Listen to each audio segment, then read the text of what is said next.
పలాస మండలానికి చెందిన దివ్యాంగుడు దున్న బాలకృష్ణ తనపై సోషల్ మీడియాలో తప్పుడు పోస్టులు పెడుతూ వేధింపులకు గురి చేస్తున్నాడని ఎమ్మెల్యే శీర్ష అన్నారు.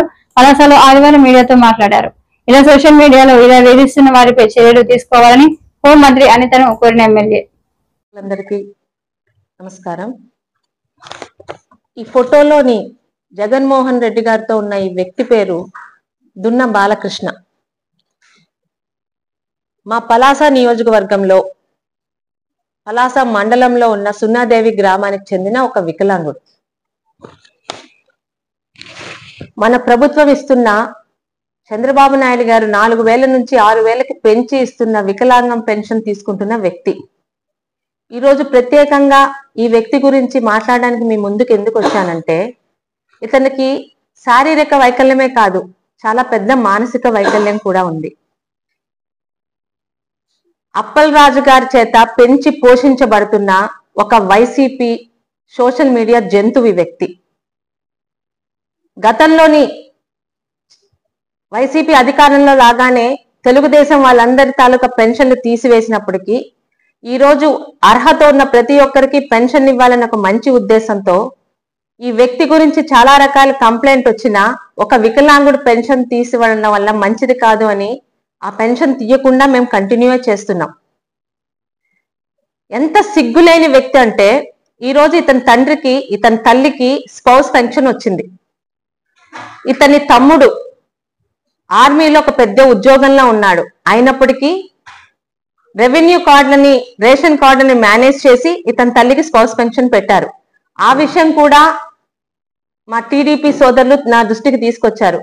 అమ్మా, ఈమె కొడుకు ఆర్మీలో ఉద్యోగం చేస్తున్నాడు, ఆల్రెడీ ఇతనికి పెన్షన్ వస్తుంది, ఈమెకి మళ్ళీ ఎలా పెన్షన్ ఇస్తారని.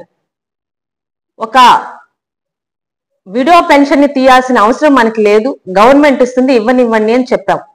అయినా ఎంత సిగ్గులేని వెధవ అంటే, ప్రతిరోజు తెలుగుదేశం పార్టీ ఇస్తున్న పెన్షన్ తీసుకుంటూ వీడి పని తెలుగుదేశం ప్రభుత్వాన్ని, కూటమి ప్రభుత్వాన్ని, చంద్రబాబు నాయుడు గారిని, నన్ను, అచ్చెన్నాయుడు గారిని, అందరు తెలుగుదేశం నాయకుల్ని పోస్టుల ద్వారా అత్యంత నీచాతి నీచంగా విమర్శిస్తూ ఉంటాడు.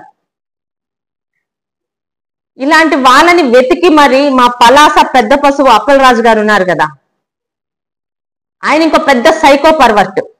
ఇలాంటి వాళ్ళని వెతికి వీళ్ళని ట్రైనింగ్ ఇచ్చి వీళ్ళ చేత సోషల్ మీడియాలో పోస్టులు పెట్టిస్తుంటాడు. ఎందుకంటే రేపు ఉదయం మేమేమన్నా కంప్లైంట్ ఇవ్వదలుచుకుంటే, ఇవ్వాలన్నా, ఏమన్నా చర్యలు తీసుకోవాలన్నా మీడియాలో ఆయనకి తగ్గట్టు రాతలు రాసే సాక్షి మీడియాలో అయ్యో వికలాంగుల మీద తెలుగుదేశం నాయకుల దాడి, గౌతు శిరీష దాడి అని కల్లిబొల్లి ఏడుపులు ఏడవడానికి అప్పల్ రాజు ఎన్నుకున్న కొన్ని ప్రత్యేకతలుకున్న మనుషులు వీళ్ళందరూ.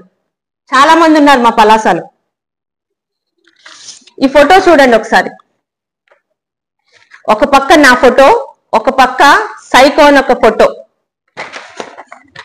నిన్న సాక్షి ఛానల్లో పూర్తి అసత్యాలు, ఒక్కటి కూడా నిజం లేకుండా పార్టీలకు అతీతంగా సక్రమమైన పద్ధతిలో రైతులందరికీ ఎరువులు అందించాలని కోరారు మాజీ డిప్యూటీ సీఎం ధర్మాన కృష్ణదాస్. శ్రీకాకుళంలో నిర్వహిస్తున్న ప్రజా ఫిర్యాదుల పరిష్కార వేదికలో వైసీపీ నియోజకవర్గ ఇన్ఛార్జీలతో కలిసి రైతు సమస్యలపై ఆయన కలెక్టర్కు వినతి పత్రం అందించారు. ఎరువుల పంపిణీలో చాలా అన్యాయం జరుగుతుందన్న ఆయన వైసీపీ ప్రభుత్వంలో రైతు భరోసా కేంద్రాల ద్వారా రైతులందరికీ ఎరువులు అందించామన్నారు. వ్యవసాయ శాఖ మంత్రి ఉన్న జిల్లాల్లో అవసరానికి రైతులకు ఎరువులు ఇవ్వకుండా తర్వాత ఎప్పుడో ఇస్తే ఏం ప్రయోజనమని ప్రశ్నించారు. టీడీపీ రైతులను ఎప్పుడూ పట్టించుకోలేదన్నారు. చంద్రబాబు నాయుడు పరాకున చెప్పారో లేక మనసులో ఉన్నది చెప్పారో కానీ తమ ప్రభుత్వంలో రైతాంగానికి ఏమీ చేయమని చెప్పారన్నారు. శ్రీకాకుళం జిల్లాలో అధిక శాతం మంది రైతులే అని, వ్యవసాయంపై ఆధారపడ్డ రైతులందరికీ సకాలంలో సాగునీరు, ఎరువులు అందించాలని ప్రభుత్వాన్ని కోరారు. చెప్పడం జరిగింది. ఏదేమైనా చాలా అన్యాయంగా ఎరువులు పంపిణీ జరుగుతోంది. గతంలో మనం రైతు భరోసా కేంద్రాల ద్వారా చాలా ఫ్రీక్వెంట్గా రైతులకి ఎక్కడ ఇబ్బంది లేకుండా సఫిషియెంట్గా మనం మెన్యూర్స్ ఇవ్వడం జరిగింది. అటువంటి కోకడి ఈవేళ ఏం లేదు. మరి సాక్షాత్తు వ్యవసాయ మంత్రి గారు ఇక్కడ శ్రీకాకుళం జిల్లాలో ఉన్నారు. రైతులకి అదును పదును, రైతు అన్నది వ్యవసాయం అదును పదును. ఒక సక్రమమైన టైంలో అందించలేకపోతే ఎరువులకు ప్రయోజనం కూడా లేదు. ప్లాంటేషన్ వేసేటప్పుడు దమ్ములో మనకి సహజంగా ఎరువులు కావాలి కొన్ని. ఆ ఎరువులు అన్నవి ఇప్పుడు అందటం లేదు రైతులకి. అలాగే నీరు కూడా ఆ ప్రాంతం అంతటికి కూడా నీరు లేదు. మా ప్రాంతంలో కూడా ఎక్కువ వీటికంతటికీ నీరు అందట్లేదు. ఇవన్నీ ప్రధానమైన సమస్యలు అనేకం ఉన్నాయి. ఈ అన్ని సమస్యలు తీర్చే దిశగా ఒక రిప్రజెంటేషన్ వైఎస్ఆర్ పార్టీ తరఫున మా జగన్మోహన్ రెడ్డి గారి నాయకత్వంలో మరి కోఆర్డినేటర్స్ అందరూ కలిసి ఇవ్వడం జరిగింది. మరి పరిష్కరించాలని చెప్పి మేము కోరుతున్నాం. ఇక్కడ పార్టీల పరంగా చూడకుండా అక్కడ నాయకత్వం అక్కడ పంపిణీ దగ్గర కూడా పార్టీ పరంగా నడుస్తుంది. ఇవన్నీ ఇటువంటి అక్రమాలన్నీ అరికట్టి సక్రమైన పద్ధతిలో అందరికీ అందే విధంగా చేయమని చెప్పి మా రిక్వెస్ట్. ఖచ్చితంగా జరుగుతున్నాయి సార్. రైతు అన్నదానికి ఒక ప్రధాన వ్యక్తిగా టీడీపీ ఎప్పుడూ భావించలేదు. మొన్న ఏదో స్ట్రోలింగ్ కూడా చూశాను నేను. మా ప్రభుత్వంలో రైతాంగానికి మేమేం చేయమన్నట్టుగా స్వయంగా చంద్రబాబు నాయుడు గారే చెప్పారు. మరి పరాకం చెప్పారో లేకపోతే మనసులో ఉన్నటువంటి మాట బయలుపెట్టారో తెలియదు, కానీ మాట్లాడే విధానం అయితే మాత్రం పూర్తిగా రైతుకు వ్యతిరేకంగా ఉంది. రైతు అన్నవాడు ఒక ప్రధానమైనటువంటి వ్యక్తి. ఈ రాష్ట్రంలో కంటే కూడా ఈ జిల్లాలో తీసుకుంటే చాలా పెద్ద శాతం వ్యవసాయం మీద ఆధారపడినట్టు రైతు కూలీ రైతు ఆధారిత జనాభా చాలా పెద్ద సంఖ్య ఉంది. ప్రధానమైనటువంటి వృత్తి వ్యవసాయం. జీవీఎంసీ 13వ వార్డులో సిపి కార్యాలయాన్ని విశాఖ జిల్లా అధ్యక్షుడు కె రాజు ప్రారంభించారు. వార్డు అధ్యక్షుడు సత్యాల వెంకట ఆధ్వర్యంలో ఈ కార్యక్రమం జరిగింది. ఈరోజు విశాఖ తూర్పు నియోజకవర్గ సమన్వయకర్త శ్రీ ముల్లప్పారావు గారి ఆదేశాల మేరకు 13వ వార్డు నూతనంగా అధ్యక్షుడిగా ఎన్నికైన వైఎస్ఆర్ కాంగ్రెస్ పార్టీ అధ్యక్షుడిగా ఎన్నికైన సత్యాల వెంకట సాగరి గారి ఆధ్వర్యంలో ఈరోజు వార్డు కార్యాలయాన్ని ఏర్పాటు చేయడం జరిగింది. నిజంగా అందుకు వాళ్ళందరినీ కూడా అభినందిస్తున్నాను. ఎందుకంటే ప్రతిపక్షంలో ఉన్నప్పుడు, అది కూడా ఎన్నికలకి 4 సంవత్సరాల సమయం ఉన్నప్పుడు కార్యకర్తలకి ప్రజలకి అందుబాటులో ఉండాలి. ప్రజలకు అందుబాటులో ఉండి కార్యకర్తలకి నాయకులకి అందుబాటులో ఉండి కార్యకర్తల ద్వారా వచ్చే ప్రజా సమస్యల్ని అధికారుల దృష్టికి కానీ లేకపోతే పార్టీకి సంబంధించిన పార్టీ అభివృద్ధి కోసం కానీ మన అందుబాటులో ఉండాలని చిత్తశుద్ధితో ఈరోజు పార్టీ కల్పించిన అవకాశాన్ని సద్వినియోగం చేసుకుని నిబద్ధతతో ఒక బాధ్యతాయుతంగా ఈరోజు ముల్లప్పారావు గారి ఆదేశాల మేరకు పార్టీ కార్యాలయాన్ని ఏర్పాటు చేసిన వాళ్ళ దంపతులిద్దరినీ కూడా వెంకట గారిని సాగర్ గారిని నేను మనస్ఫూర్తిగా అభినందిస్తున్నాను. ఈరోజు మన వైఎస్ఆర్ కాంగ్రెస్ పార్టీ నాయకులు కానీ కార్యకర్తలు కానీ ప్రజాక్షేత్రంలో ప్రజల తరపున ప్రజా సమస్యలపై ఒక గౌరవప్రదమైన ప్రతిపక్షం అంటే ప్రజాపక్షంగా పోరాటానికి ఎవరు కూడా అధైర్యపడాల్సిన అవసరం లేదు. ఎందుకంటే మన నాయకుడు మనకు ఆ ధైర్యాన్ని ఇచ్చారు. ఈరోజు అవకాశాన్ని ఈ కూటమి నాయకులే కల్పించారు. ప్రజలకు ఇచ్చిన హామీలన్నింటినీ కూడా అమలు చేయడంలో విఫలం చెంది, ఈ ప్రభుత్వాన్ని పరిపాలించడంలో విఫలం చెంది ఈరోజు ఒక మోసపూరిత హామీలతో అబద్ధపు హామీలతో అధికారంలోకి వచ్చిన తర్వాత నిర్లక్ష్య ధోరణితో ప్రజల బాగోగులు పట్టించుకోకుండా ప్రజలు మనల్ని ఆశీర్వదించే విధంగా ప్రజలు మన దగ్గరికి వచ్చి మనకి సమస్యలు చెప్పుకునే విధంగా ఈరోజు వాళ్ళు అవకాశం కల్పించారు. ప్రతి ఒక్కరు కూడా అవకాశాన్ని సద్వినియోగం చేసుకుని జగన్మోహన్ రెడ్డి గారి ఆదేశాల మేరకు గౌరవప్రదమైన ప్రతిపక్షంగా అధికార పార్టీపై ప్రజలకు ఇచ్చిన హామీలపై పోరాటం చేసి హామీలన్నింటినీ కూడా అమలు చేసే వరకు కూడా మనం పోరాటాన్ని కొనసాగించాలని అందరినీ కూడా విజ్ఞప్తి చేస్తూ ఈరోజు ముఖ్యంగా మరొకసారి ధన్యవాదాలు చేస్తూ అదేవిధంగా ముల్లప్పారావు గారు కూడా నేను ఎందుకంటే జగన్మోహన్ రెడ్డి గారు కల్పించిన అవకాశాన్ని ప్రతి క్షణం కూడా బాధ్యతాయుతంగా తీసుకుని సమన్వయకర్త అంటే సమన్వయం చేసుకుని ఈరోజు ఎప్పుడూ లేని విధంగా తూర్పు నియోజకవర్గంలో ఈరోజు ఒక పార్టీకి ఒక కొత్త ఊపు తెచ్చినందుకు ఆయన కూడా నా హృదయపూర్వక అభినందనలు. ముఖ్యమంత్రి చంద్రబాబు మంత్రి నారా లోకేష్ పై వైసీపీ ప్రధాన కార్యదర్శి లక్ష్మీ పార్వతి సంచలన ఆరోపణలు. ముఖ్యమంత్రి పదవి కోసం లోకేష్ ఇంట్లో గొడవ చేస్తున్నారని అన్నారు. ఇదే సమయంలో తండ్రిని మించిన అవినీతిలో లోకేష్ మునిగిపోయారని విమర్శ చేశారు. ఎప్పటికి కూడా మారనే మారదు. ఒక్కసారి పరిశీలించి చూస్తే తెలుగుదేశం పార్టీలోకి ఎలా వచ్చాడనేది అందరికీ తెలిసిన విషయమే. కాదు ఇప్పుడున్న మీడియాకి సరిగ్గా తెలియదు, చిన్నపిల్లలు గనక మీరంతా కూడా. ఆనాడు ఇంకా సోషల్ మీడియా అస్సలు లేదు. ఉన్నది రెండు ఈనాడు, ఆంధ్రజ్యోతి. ఈ 2 పత్రికలే అతను అంత గొప్పవాడు ఇంత గొప్పవాడిని కీర్తించాయి. అది పక్కన పెడితే కాంగ్రెస్ పార్టీలో ఉండే కాంగ్రెస్ పార్టీనే మోసం చేసి అబద్దాలతో ఆ పార్టీలోకి వెళ్లాడు. మళ్ళీ ఆ పార్టీలో సీనియర్స్ ను మోసం చేసి సంజయ్ గాంధీని పట్టుకొని మంత్రి పదవి సంపాదించుకున్నాడు. పాపం ఏదో మంత్రి అయ్యాడు కదా అని చెప్పి ఎన్టీఆర్ గారు పిలిచి పిల్లనిచ్చిన తర్వాత ఎన్టీఆర్ గారు తెలుగుదేశం పార్టీ పెట్టారు. పెట్టినప్పుడు ఈయన కాంగ్రెస్ లోనే ఉండి ఏంటి అసలు మా మామ రంగులు పూసుకునేవాడు, అదేవిధంగా నటుడు, ఆయన్ని ఓడించడం పెద్ద కష్టమేం కాదు చూడండి అని చెప్పి బీరాల బలికి మొత్తానికి చంద్రగిరిలో పోటీ చేసి అయిపోయాడు. ఒక సామాన్య కార్యకర్త, అతను ఎవరో కూడా తెలియదు, సుబ్రహ్మణ్య నాయుడు ఏదో ఉంది, ఆయనకి తెలుగుదేశం పార్టీ సీట్ ఇస్తే ఆయన చేతిలో ఘోరంగా ఓడిపోయి అక్కడి నుంచి కుప్పం పారిపోయాడు.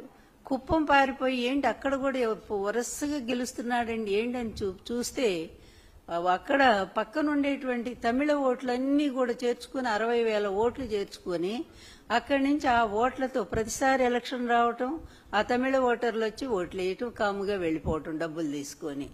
ఈ విధంగా అంటే మొదటి నుంచి కూడా ఇతని అక్రమ విధానాలు ఎలా కొనసాగుతున్నాయో ఒక్కసారి నేను చెప్పాలని, గుర్తు చేయాలని ప్రజలకి మరొకసారి అని చెప్పి చెప్తా ఉన్నాను. తర్వాత కాంగ్రెస్ పార్టీని తెలుగుదేశంలో పార్టీ రావటానికి ఓ పెద్ద డ్రామా నడిచింది. ఎన్టీఆర్ గారు చెప్పారు కదా నాకంటే చాలా పెద్ద నటుడు నా అల్లుడు అని చెప్పి. అది వాస్తవం. ఈయన వివిధ విశ్వరూపాలన్నీ కూడా మనం చూస్తానే ఉన్నాం. ఇప్పుడు కూడా కళ్ళకు కట్టినట్టు ఎన్ని డ్రామాలండి. సింగపూర్ పోతే ఒక డ్రామా, సింగపూర్ నుంచి వస్తే ఒక డ్రామా, తర్వాత వేరే స్విట్జర్లాండ్ పోతే ఒక డ్రామా, స్విట్జర్లాండ్ నుంచి వచ్చాక ఒక డ్రామా, ఇతరుల మీద ఇతర పార్టీ వాళ్ళ మీద కేసులు పెట్టడానికి పెద్ద డ్రామాలు, లిక్కర్ కేసు చూస్తానే రోజుకు పెద్ద డ్రామాలు. ఆస్కార్ అవార్డు ఇచ్చేంత స్థాయిలో ఈ రోజు చంద్రబాబు నాయుడు గారు అతని కొడుకు నటన ఇంకెందుకులేండి, అంత అద్భుతంగా అంత సహజంగా నటిస్తా ఉన్నారు వాళ్ళు. అయితే తెలుగుదేశం పార్టీలో రావటానికి భార్యను అడ్డం పెట్టుకున్నాడు. ఆ రోజు భార్యను అడ్డం పెట్టుకొని ఆమె ఇంక తండ్రి దగ్గర అలిగి నేను అన్నం తిన్ను మంచినీళ్లు కూడా తాగను, నా భర్తను పార్టీలో తీసుకోవాల్సి. నిజానికి అప్పుడు తెలుగుదేశం పార్టీ స్థాపించినప్పుడు ఒక రూల్ ఉంది వాళ్ళకి, ఏంటండి యాంటీ కాంగ్రెస్ లో ఆవిర్భవించినటువంటిది తెలుగుదేశం పార్టీ, ఎన్టీఆర్ గారు ఆత్మగౌరవం అనే నినాదంతో. అలా వచ్చినటువంటి పార్టీ కాంగ్రెస్ లో ఉండే వాళ్ళని తీసుకోకూడదనేటువంటి ఒక రూల్ పాస్ చేసుకున్నారు వాళ్ళు. అలాంటి దాన్ని కూడా వైలేట్ చేసి పక్కన పెట్టేసి తర్వాత ఈమె కూతురు కదా, కూతురు ఏడ్చేసరికి ప్రజల రక్త మాంసాలతో వ్యాపారం చేసిన వ్యక్తి జగన్ నూతన మద్యం పాలసీతో నాణ్యమైన మద్యం పంపిణీ చేస్తున్నామని టీడీపీ నేత విజయ్ కుమార్ అన్నారు. ఈ మేరకు ఆయన ఈ రోజు మీడియాతో మాట్లాడారు. సృష్టించిన విధం కావచ్చు, ఇవన్నిటినీ పక్కన పెడితే అసలు ఈ సంవత్సరంలో తెలుగుదేశం పార్టీ కొత్త పాలసీని ఏ విధంగా తెచ్చింది. అసలు ఆరోగ్యపరంగా లిక్కర్ తాగితే ఆరోగ్యం చెడిపోతున్నది ప్రతి ఒక్కరిదే, దాన్ని ఎవరో కాదంటమే లేదు. కానీ దాన్ని ఒక మోతాదుకు మించకుండా కొంత నాణ్యమైన లిక్కర్ తీసుకుంటే కొంతవరకు ఏదో పొద్దున్న నుంచి పనిచేయవచ్చు, కొంత స్వాంతనం పొందుతారు అనే అది కూడా తప్పే కావచ్చు. సో ఈ దీంట్లో మనం సక్సెసివ్ గవర్నమెంట్స్ లిక్కర్ని కండక్ట్ చేస్తూ వస్తున్నాయి. కానీ 2019, 14, 24లో ఏమైందంటే దీన్ని కేవలం గవర్నమెంట్ ఆదాయం కోసమే కాదు, వ్యక్తిగతంగా జగన్మోహన్ రెడ్డి గారు అనుకో వాళ్ళ పార్టీలో ఉన్న వివిధ వ్యక్తులు వాళ్ళు దీన్ని ఒక మామూలు ఆదాయ వనరు కాదు, దీంట్లో కోట్లు సంపాదించిన, కోట్లు కాదు 100 కోట్లు 1000 కోట్లు సంపాదించడం ఎలా అని ఒక PhD చేయొచ్చు. సరే, అది మనం రోజు చూస్తున్నాం ఏ విధంగా సంపాదిస్తున్నారు, అది కోర్టులో ఉంది. ఇప్పుడు మనం దాని గురించి మాట్లాడితే కూడా ఇట్ విల్ బికమ్ సబ్జెక్టివ్స్. సో కోర్టులో ఉంది, కోర్టు దాన్ని తెలుస్తుంది. కోర్టు నిజంగా సుప్రీంకోర్టు కావచ్చు, హైకోర్టు కావచ్చు, చాలా నిర్దిష్టంగా చాలా దాన్ని ఏమంటారు పకడ్బందీగా ఈ కేసుని చూస్తున్నారు. కాబట్టి మనకు ఎలాంటి సందేహం అక్కర్లేదు. ఖచ్చితంగా ఈ ఆరోగ్యం అనే దీంతో ఆటలాడుకున్న వాళ్ళు దానికి తగిన పనిష్మెంట్ అనుభవించిన ఖాయం. ఆ విషయం పక్కన పెడితే మనం సంవత్సరంగా టీడీపీ గవర్నమెంట్ వచ్చింది కదా, మీరేం చేశారు అన్న ప్రశ్నకు ఆన్సర్ చెప్పాల్సిన బాధ్యత మా మీద ఉంది. ఎందుకంటే 5 సంవత్సరాల పాటు కొన్ని వేల మంది చనిపోయిన దాన్ని ఏమంటారు నేపథ్యంలో, కొన్ని వేల మంది ఆరోగ్యాన్ని చెడగొట్టుకున్న నేపథ్యంలో ప్రఖ్యాత ల్యాబ్స్, ప్రఖ్యాత దాని పరిశోధనా సంస్థలు వీళ్ళు తెచ్చిన మందు బాటిల్లో మందు ఏమంటారు వాళ్ళ యొక్క బ్రాండ్లో ఏమేమి హానికరమైన మందులు ఉన్నాయి అని చెప్పిన నేపథ్యంలో మేము వచ్చిన తర్వాత కొత్త పాలసీ ఏంటి, అసలు వాళ్ళు ఏం చేశారు ఆరోగ్యపరంగా, దాన్ని హానికరం, మనం ఏ విధంగా దాన్ని మార్చడానికి ప్రయత్నించాము, ఏ విధంగా హానికరం కాని మందు ఏ విధంగా ఇప్పుడు లభ్యమవుతుంది, ఆరోగ్యాలు కనీసం కొంతన్నా కుదుటపడ్డాయి అని చెప్పుకోగల స్టేజ్కి వచ్చాము మనం అని. ఇది చెప్పే ముందు మన రాష్ట్రం కాదు, పక్క ఉన్న కర్ణాటక రాష్ట్రం యొక్క ఎక్సైజ్ కమిషనర్, ఐఏఎస్ ఆఫీసర్ ఆయన, ఎక్సైజ్ కమిషనరు కోలార్ జిల్లా అంటే చిత్తూరు పక్క ఉన్న కోలార్ జిల్లాలో ఆయన మొన్న పర్యటిస్తూ, వెంకటేష్ ఆయన పేరు, ఆయన ఏమన్నారంటే one of the reasons for the drop in revenue collection from liquor sales in the district is due to the new liquor policy in neighboring state of Andhra Pradesh. ఇది బ్రెయిన్ డెడ్ కావడంతో అవయవ దానం చేసిన జన సైనికుడి కుటుంబం శ్రీ చందు వీర వెంకట వసంతరాయలు కుటుంబ నిర్ణయం మానవత్వంతో కూడుకున్నది. శాసన మండలిలో ప్రభుత్వ వైపు శ్రీ పిడుగు Hariprasad, deputy managing director, Ramesh hospitals. మనకి యాక్చువల్లీ అవయవదానంకి వస్తే చాలా మందికి ఇంకా అవేర్నెస్ లేదండి. చాలా లక్షల మంది అవయవాలు నెసరీ అయిన వాళ్ళు ఉన్నారు. At the same time brain death అయిపోయి ఆ అవయవాల్ని వాడకుండా తగలబెట్టేస్తున్నాము. పేషెంట్ ఫ్యామిలీకి చాలా థ్యాంక్స్ వాళ్ళు ముందుకు వచ్చినందుకు. ఇప్పుడు ఒక 4-5 మనం ఈ ఆర్గాన్స్ ట్రాన్స్ప్లాంట్ చేయగలుగుతున్నాము అండ్ వాళ్ళ లైఫ్ నిలబెట్టగలుగుతున్నామండి. మీ అందరి త్రూ చెప్పదలుచుకుంది ఏంటంటే దయచేసి దీనికి ముందుకు రండి, ఎందుకంటే చనిపోయిన వాళ్ళు వేరే వాళ్ళకి లైఫ్ ఇవ్వడానికి ఉపయోగపడుతుంది. నమస్తే అండి, నా పేరు సీతారామరాజు. చందు వీర వెంకట వసంతరాయలు గారు మా నాన్నగారండి. గుడికి వెళ్తూ ప్రమాదవశాత్తు యాక్సిడెంట్ జరగడం వల్ల బ్రెయిన్ డెడ్ అయింది. అవయవదానం చేయాలి, నాన్నగారు ఎక్కడితో అంతం కాకూడదు, నలుగురిలో బ్రతిగా ఉండాలి, ఈ రోజుతో అయిపోయారు అన్నది అది కాదు, నిజం కాదు. ఇంకా నలుగురిలో ఇంకా బ్రతిగా ఉన్నారు, ఇంకా ఉన్నాళ్ళు మనతోనే ఉంటారు ఈ భూమి మీద అనేదానికి అని అర్థమయ్యేలాగా చెప్పి నేను మా ఫ్యామిలీని ఒప్పించి ఈ యొక్క ఆర్గన్ డొనేషన్ అనేదానికి ముందుకు వచ్చాను. అలాగే మా నాన్నగారు జనసేన కార్యకర్త అండి. ఎప్పుడు కళ్యాణ్ గారి గురించి చెప్తూ ఉండేవారు, కళ్యాణ్ గారు చేసే మంచి పనుల గురించి చెప్తూ ఉండేవారు. ఆయన యొక్క మాటలు బట్టి కళ్యాణ్ గారి విధానాలు ఎప్పుడు నాకు ఎక్స్ప్లెయిన్ చేస్తూ ఉండేవాళ్ళు. మంచిగా చేయాలి, అది చేయాలి, ఇది చేయాలని. ఆయన ఆదర్శంగానేమో, ఆయన నేర్పు నడవడికేమో, ఏదైనా కానీ ఆయన చేసిన మంచిగా కానీ ఏదన్నా కానీ నన్ను ఈరోజు నలుగురిని, మా నాన్నగారు లేకపోయినా మా నాన్నగారు నలుగురిలో చూసుకునే విధంగా నన్ను ఈ విధంగా మార్చినందుకు ప్రౌడ్గా ఫీల్ అవుతున్నాను. I'm to be proud of son of mister Veera Venkata Vasantharayalu garu. Janasena party సిద్ధాంతాలు, పవన్ కళ్యాణ్ గారి యొక్క ఆలోచన విధానం ఎట్లా జనం మీద పనిచేస్తుండటానికి ఇవాళ మనం ఉన్నటువంటి రమేష్ హాస్పిటల్లో ఒక నిదర్శనం. కృష్ణా జిల్లా కృత్తివెన్ను మండలం పెద్ద చందాల గ్రామానికి చెందినటువంటి వసంతరాయలు గారు